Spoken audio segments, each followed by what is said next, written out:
حضرت موسیٰ علیہ السلام نے اللہ سے سوال پوچھا، یا اللہ، جب کوئی نیک بندہ تجھے پکارتا ہے تو آپ کیا جواب دیتے ہیں؟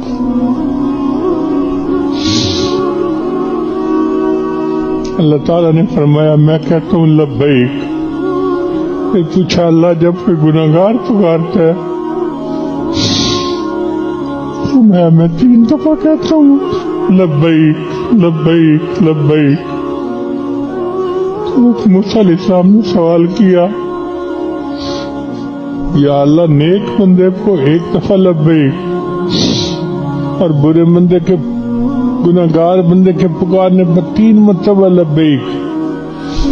اللہ نے جواب دیا، میرے پیارے موسیٰ علیہ السلام، نیک بندے کو اپنی نیکی پہ بھروسہ ہوتا ہے اور گناہگار بندے کو میری رحمت کا۔